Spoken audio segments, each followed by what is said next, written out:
Are you having a hard time figuring out what to get Dad for Father's Day? You should check out Row 1 Brand's Vintage Pictorum Gallery. They have America's best sports art. With over 7,200 historic sports prints, you're assured to find something unique for Dad this Father's Day. Instead of a boring old tie, get him a historic baseball photo taken by Henry High Sandom at the historic Polo Grounds Stadium in New York City during the 1894 Temple Cup. Or, if he's an NFL buff, check out the 1963 vintage NFL poster. These are so good looking that you'll be amazed how they turn out. Shop now at sportshistorynetwork.com/row1 and save 15% off your order. On September 30th, 1935, a crowd of 20,000 people watched President Franklin Roosevelt commemorate the Hoover Dam. At the time, this was the tallest dam in the world. In the upcoming episode, I'm going to tell you about the life and career of the man that even the Hoover Dam could not contain. Welcome to the Football History Dude podcast, where each episode is a journey back in time to learn about the rich history of the NFL.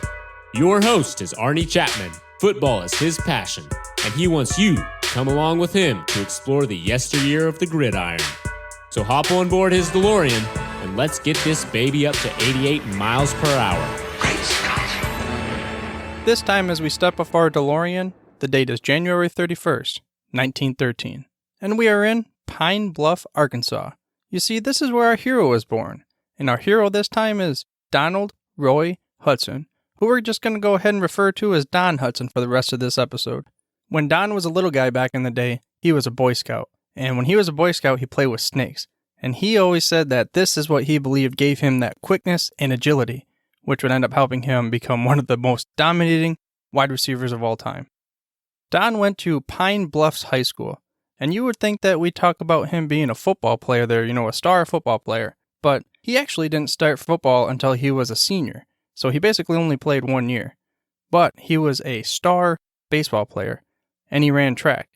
I mean, this dude was super fast. He had a 9.7 speed for the 100-yard dash, which that was at the time pretty much unheard of. And like I said, he did play football for that 1 year and was pretty good, but he was mostly recruited over to Alabama for being a star baseball player. So he would graduate high school in 1931, and then he will go to the University of Alabama on a partial baseball scholarship to play center field. But you're like, hey, I thought we were talking about football here, and I'm like, yeah, we are. But he had just barely started playing football the previous year. He only played 1 in high school. So he didn't have the opportunity to get really recruited to go and play for the University of Alabama. He would become a walk-on for the football team. But due to his insanely fast 100-yard dash time, he would end up making the team, although he would not play much as a freshman or a sophomore. This is the year where he really got his college career going. You see, in this junior year, he would end up getting more playing time as a starter, and he would end up being voted as an All-American in 1934, which is the year he also led Alabama to a 10-0 record and a national title. And on this team, in Alabama, would have a, let's say on the other end, they didn't really call them wide receivers, they just called them ends, was a pretty famous cat in his own rights. Does the name Bear Bryant ring a bell to you? One of the guys that would go on to become one of the greatest college football coaches of all time? Yeah, that guy, Bear Bryant, who played at Alabama with Don Hutson. But he pretty much had to play second fiddle at the time to Hutson as a wide receiver. And there was a quote from Bear Bryant that went as such: Don had the most fluid motion you had ever seen when he was running. It looked like he was going just as fast as possible when all of a sudden he would put on an extra burst of speed and be gone. Kind of reminded me of Barry Sanders back in the day. Put that little and then, press that NOS button and just speed on right out of there. Now, I don't know where this nickname came from, but I got to imagine it came something to do with what he just described him as.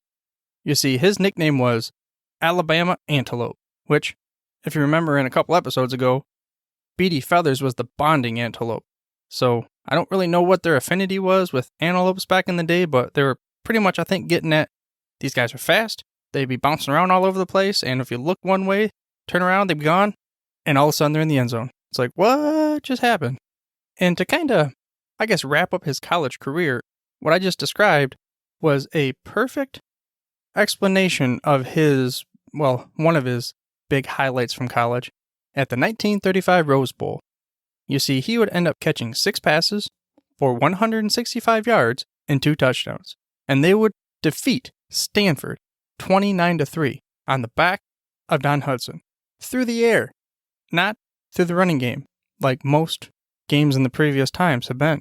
You see, up until this point, that we're starting to build that momentum and inching ever so closely to the aerial attack coming at you from the sky, raining down fire, and all of those kinds of things. Don Hutson is going to be at the center of all of it. And this is just the beginning. You see, after he would end up graduating from the University of Alabama, there was a bidding war for his services. The 2 teams in this bidding war were the Green Bay Packers and the Brooklyn Dodgers. It was said that they both offered him $300 per game to play for them, which at the time was just like a ludicrous amount.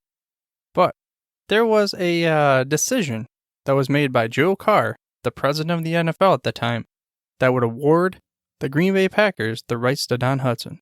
So when he arrived in Green Bay, he was 6'1", 185 pounds, and the year was 1935.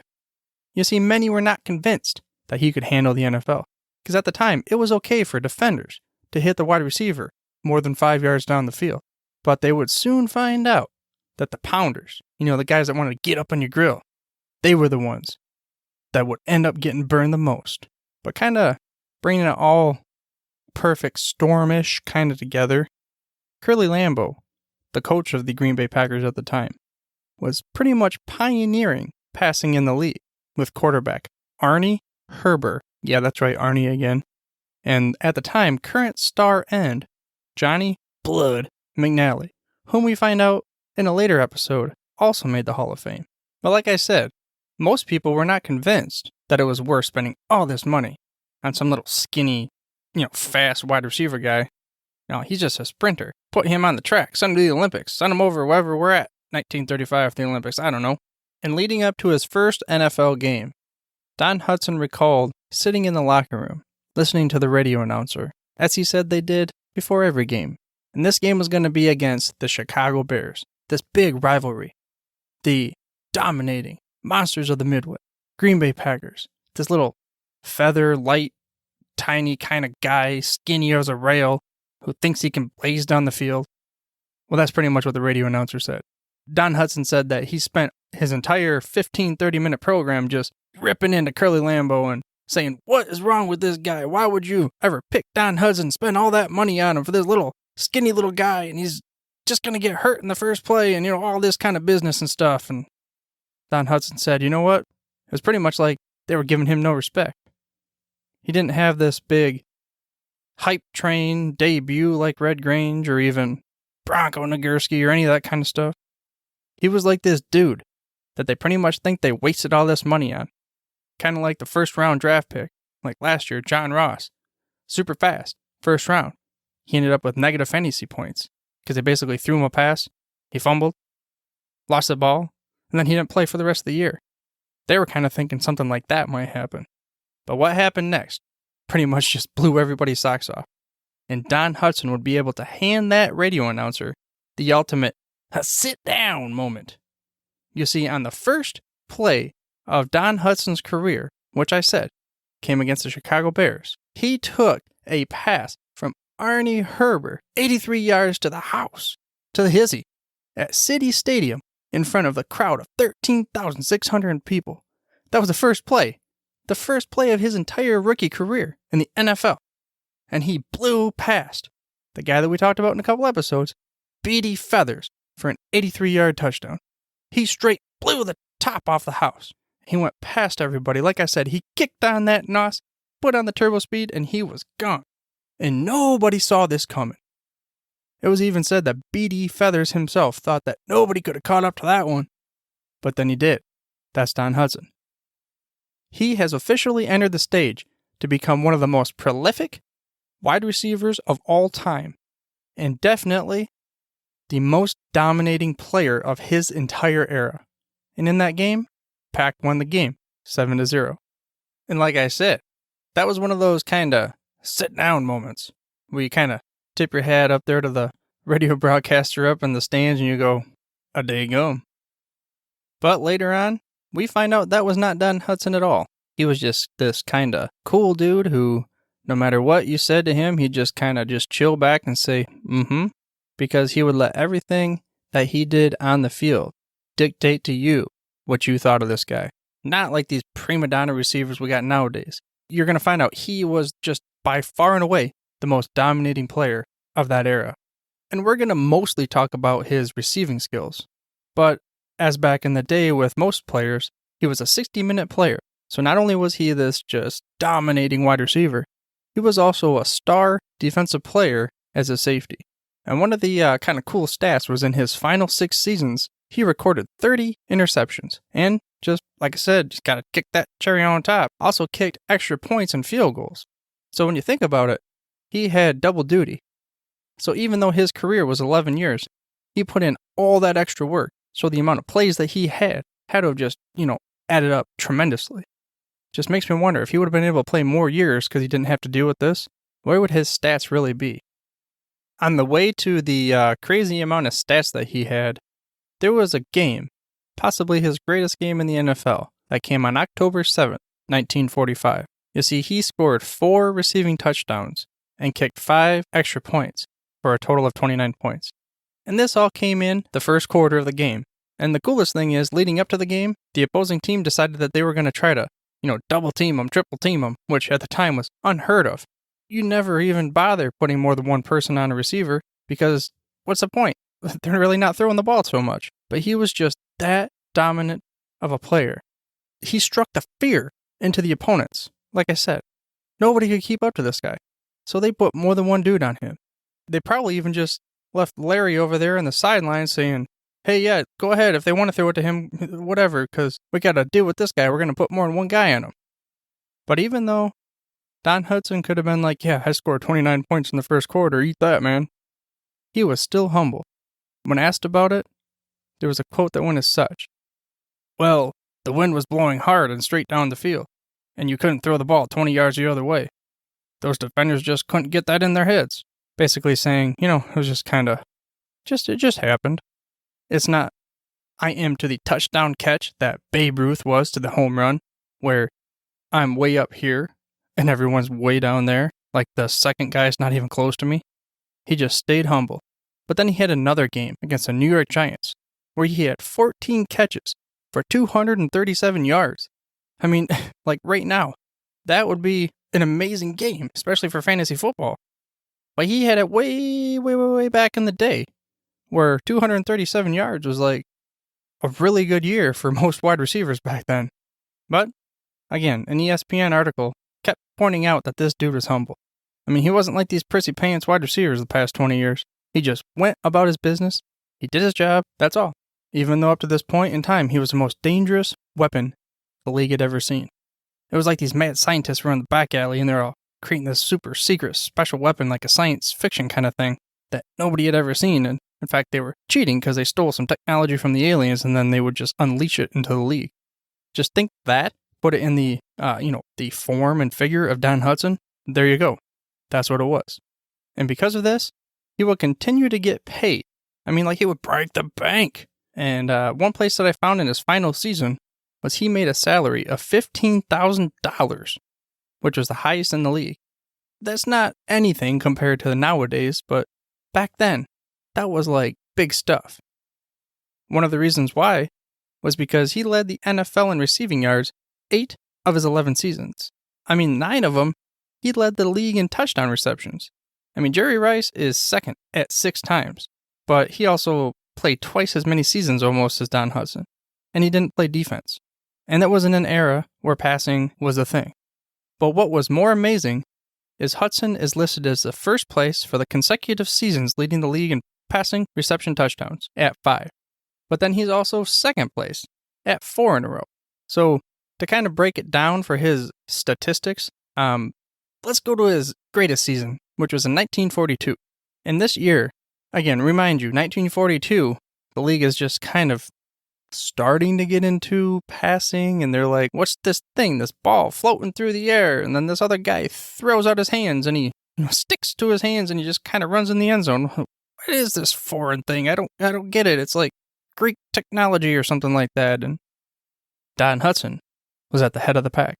The Packers, that is. You see, in 1942, he had 74 receptions for 1,211 yards and 17 touchdowns. I mean, that was unheard of. To give you a perspective on how otherworldly, dominating, just crazy, mind-bending of an accomplishment this was, the second guy, like the second best wide receiver that year, had 27 receptions for 571 yards and 8 touchdowns, which at the time was still really good. So he basically more than doubled every single total in receptions, yards, and touchdowns that the second guy had.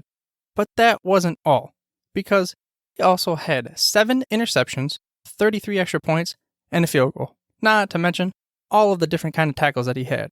I mean, if I was in an IDP league, this dude would have been gold. It would have been one of those things where I could have said, okay, starting lineup, Don Hutson. I don't have to play anybody else, because every week he's going to beat the other guys. Look at it. I mean, look how many points he has. And again, kind of put this into perspective of how much better he was than everybody. In 1942, he caught more passes than the entire Detroit Lions team. He had more reception yardage than 2 of the 10 NFL teams. And then he also had more touchdowns than 6 of those teams combined. He was the most dominant player in an era that I have talked about so far in this podcast.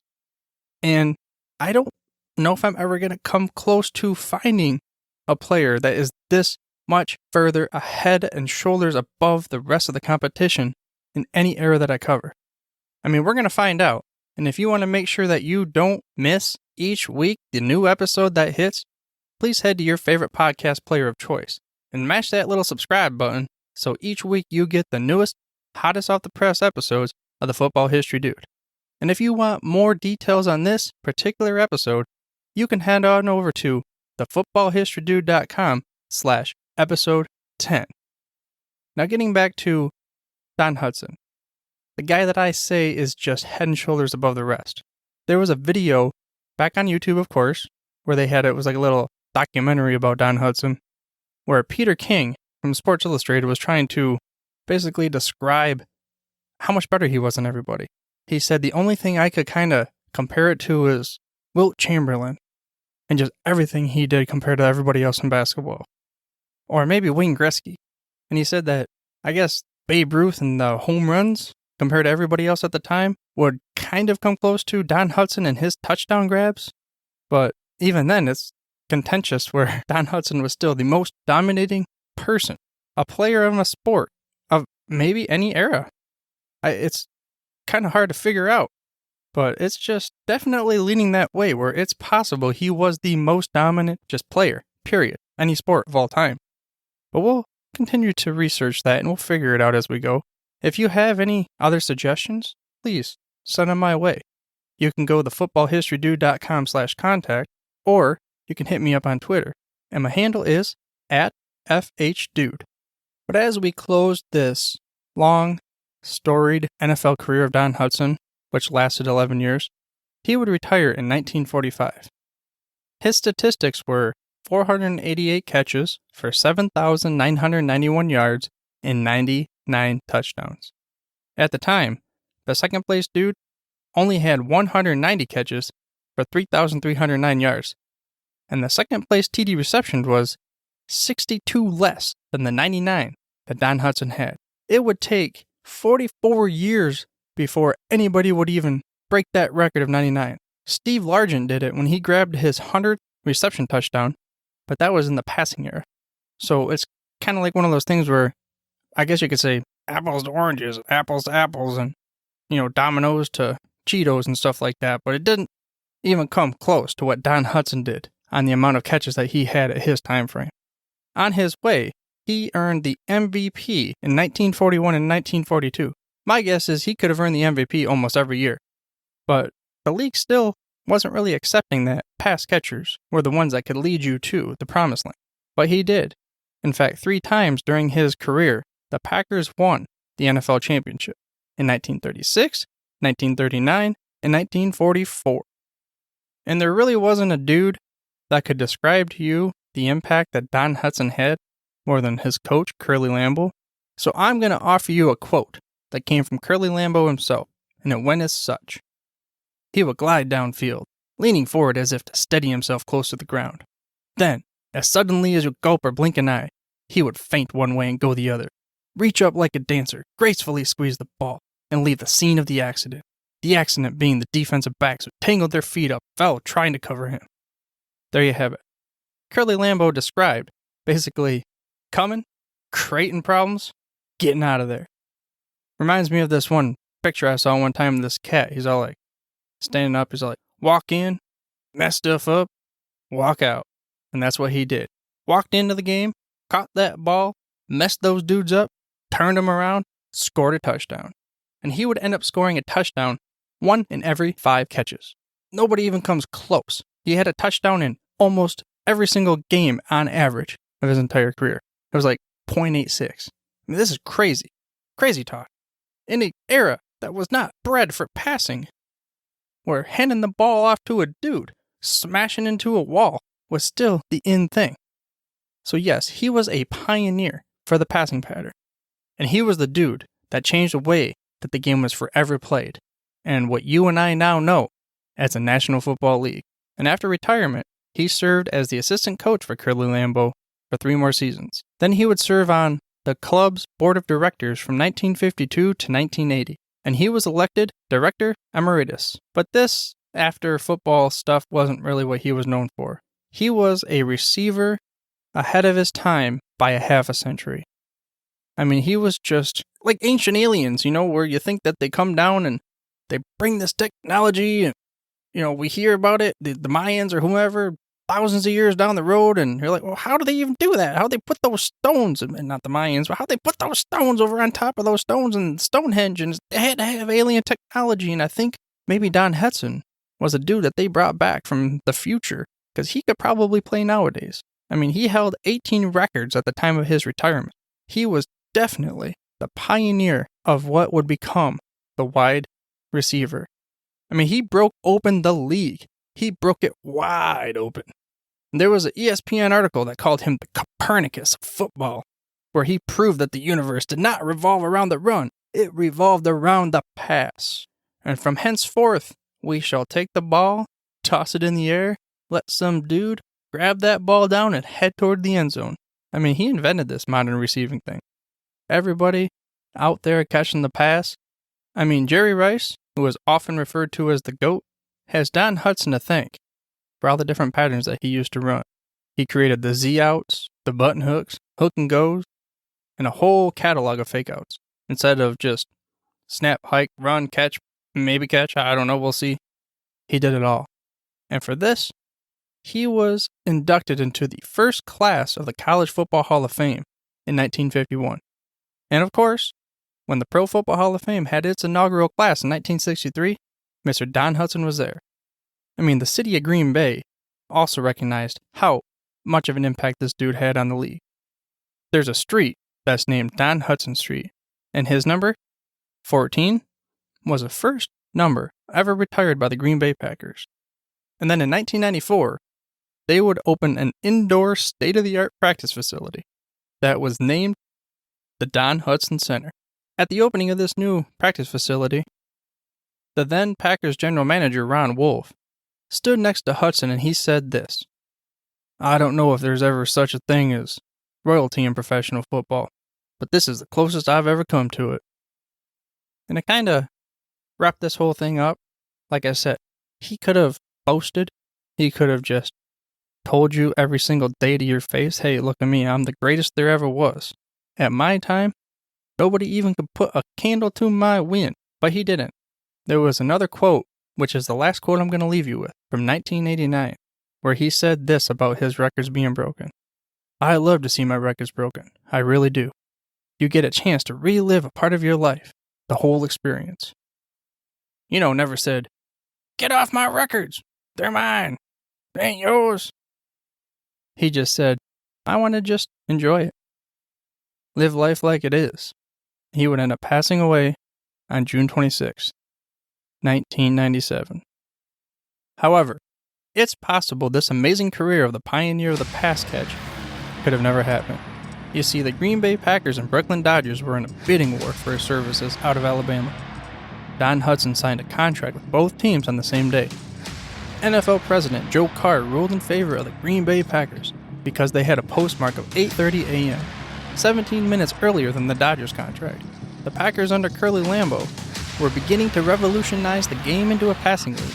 The Dodgers were still basically only a running team. If Joe Carr had ruled in favor of the Brooklyn Dodgers, Don Hutson may never have changed the receiving position of the NFL. I hope you enjoyed this episode of the Football History Dude and were able to gain some knowledge nuggets about the first true wide receiver in the NFL.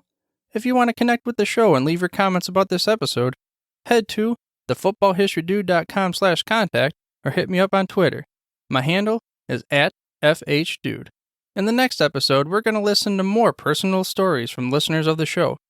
If you'd like to share your favorite football moment, head to myfootballmoment.com for more details. But for now, dudes, I'm through if you're through. Thank you for listening to this episode of the Football History Dude. To make sure you're the first to get the next episode, please subscribe on your podcast player of choice and head on over to thefootballhistorydude.com for the show notes and more information on the history of the NFL. And remember, dudes, where we're going, we don't need roads. We here at the Sports History Network proudly partner with 26 podcasts, all revolving around the history of sports. But did you know that many of our hosts were sports history authors way before they started their shows? It's true.